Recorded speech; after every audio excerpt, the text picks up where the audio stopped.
I don't know if it's because of this heavy snow that we've been having in the UK, um, or what the reason is, but I've been thinking particularly of the Eastern Front of World War II recently. Um, and I've just been reflecting on just how horrendous that theatre of war was. You know, of the millenniums, of the millennia, I should say, of human conflict. Humankind has seen some truly horrendous warfare. Um, we think of some of the major battles of the ancient world. We think of the Mongol conquests, some of the devastating conflicts in ancient China.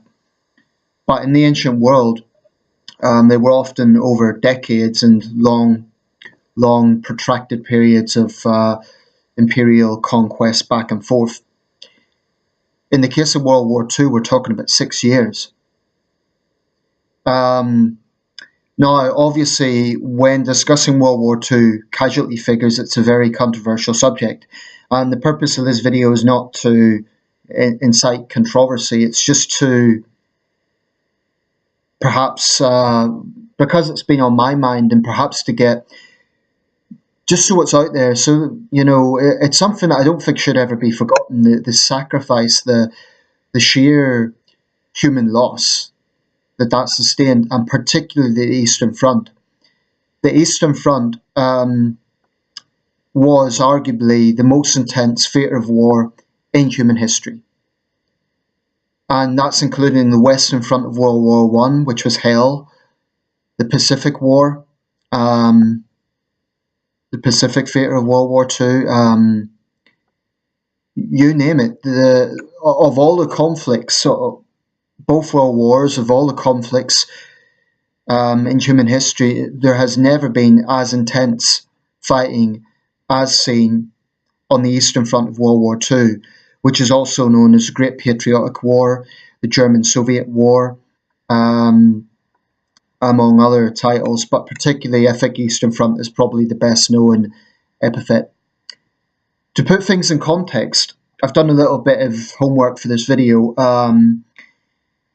Of the 10 largest battles and campaigns of World War II, and I should say at this point, campaigns and battles sometimes, exactly how they're defined, can sometimes cross over.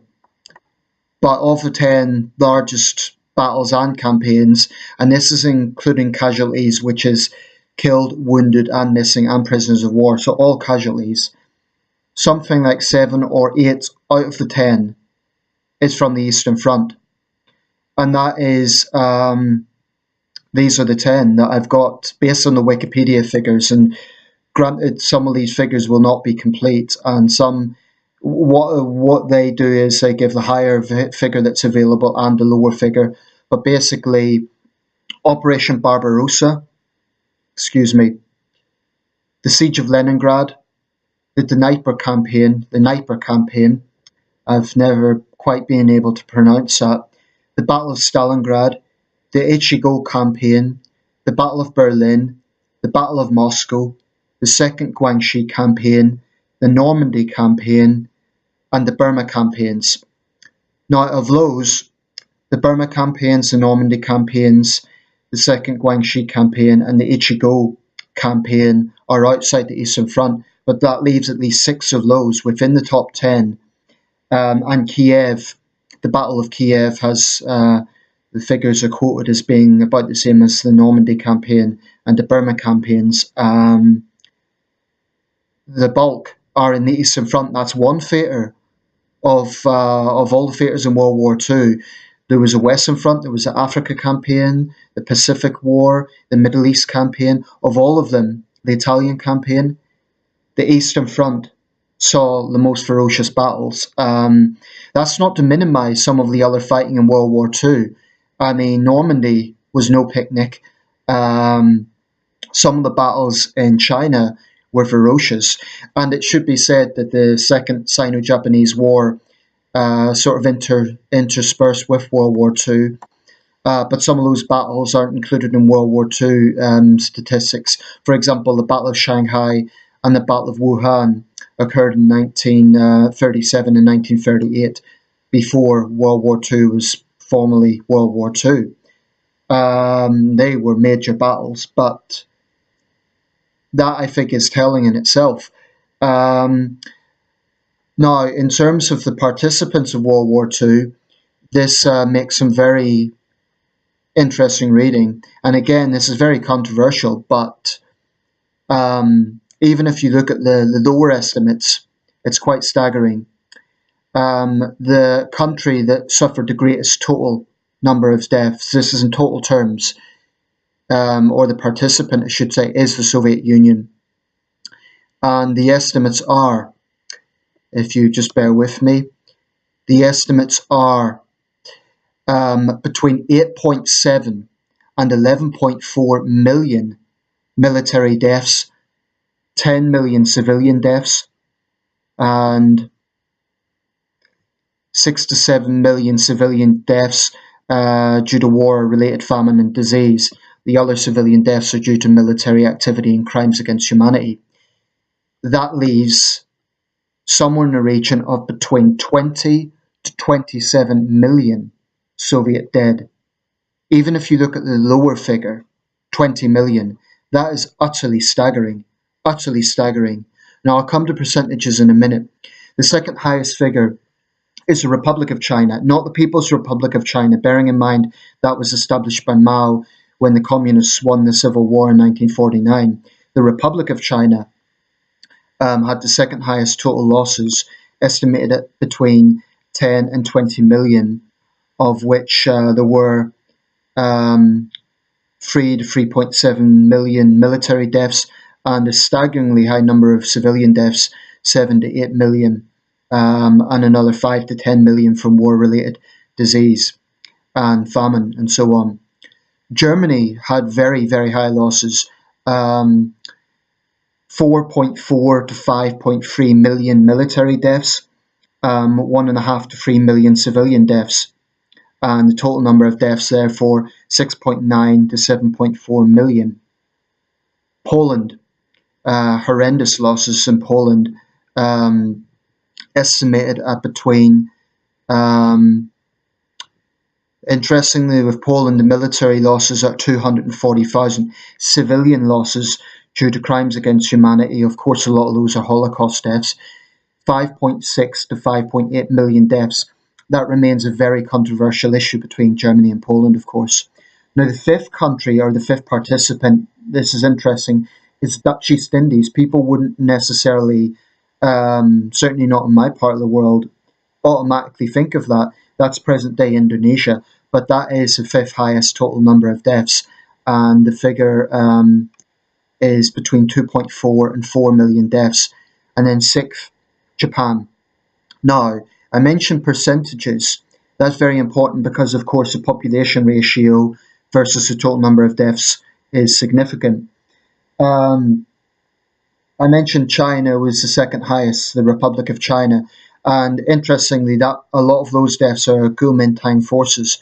They fled to Taiwan after the war because the communists won. The communists like to take credit for their role in the war, but they they minimize the suffering, the sacrifice of Kuomintang troops during World War II. It was the Kuomintang that done actually the bulk of fighting. Some very controversial issues regarding Mao's role with the Japanese, but that's for another video. Yeah, the percentage is estimated at about 3%. So the overall deaths are very high, but as a percentage of population, that's to be taken into account. Of all participants, the highest percentage as a percentage of the 1939 population is Poland, 17%, and the bulk of that was civilian deaths. But the Soviet Union, 12.7%, which is staggering. And Germany, also very high, 8.23%. Now, to put that in context, both the United Kingdom and the United States, which lost around 400,000 people each, were less than 1% of the 1939 populations. That's important because, in the UK, we think of Dunkirk, we think of Normandy, we think of the Burma campaign, and I wouldn't for a second, disrespect or overlook the sacrifice that our ancestors went through. But looking at the Soviet deaths, and the bulk of those were Russian, followed by Ukrainian, it should be said, it's difficult to comprehend. It's difficult to comprehend. So I think when we think of World War II, each nation obviously looks at their World War II experience through a different lens. I think it's very important to understand the suffering of Russia, the sacrifice that Russia went through, to understand the Russian national story. Now, I don't take away any of the criticism I've made of the Russian Federation and current Russian foreign policy. I don't unsay anything I've said, okay? And this video is not to kind of, I don't feel any guilt over the things that I have said. But I do think it is important that in the West, we don't underestimate the suffering that Russia went through. Now, the UK and the US did provide material aid to the Soviet Union at that time. Of course, it was an allied country. But the sheer sacrifice that Russia went through was utterly staggering. But not just when we're thinking of the Eastern Front, of course, they were the highest overall deaths, but Poland, Ukraine, Belarus. Poland, for example, saw, it was brutalized by both sides, the fascists and the communists. So no wonder the Polish national psyche is also very, we could say, very sensitive to these issues. Germany, of course, history is recorded as the great villain of World War II, but we can't overlook the fact German losses were enormous. Far, far higher than British or American losses. And no doubt that's played a role in the German psyche as well. So we'll leave it there. I'm not trying to make any political points with this. I think that those of us who are living, like I say, in stable countries today, we can never forget what happened within living memory. Maybe not in our lifetime, but we're not talking about the Dark Ages here. We're talking 73 years ago. This is within living memory. There's still thousands of people alive who went through this. People who are now in their 90s, but they went through it. And it's really, those figures are just utterly staggering. Even if even allowing for the controversy, even if you look at the lower figures, it really is staggering. So I hope people don't misinterpret this video. I'm not trying to, make any political points. I think it's something that we should never, ever, ever overlook. And it is right that when American presidents or British prime ministers visit Russia, they acknowledge this. I know when Dunkirk was released last year, there was Russian criticism that it overlooked the Russian sacrifice. Well, that was a film about Dunkirk. Of course, the Eastern Front's been covered in films and books and articles, but most of those have been in Russian and German language. Perhaps we do overlook it in Western Europe. Not that we should make any apology for recognizing our own sacrifice, but what the Soviet Union went through, what Poland went through, staggering. And I'll leave it there.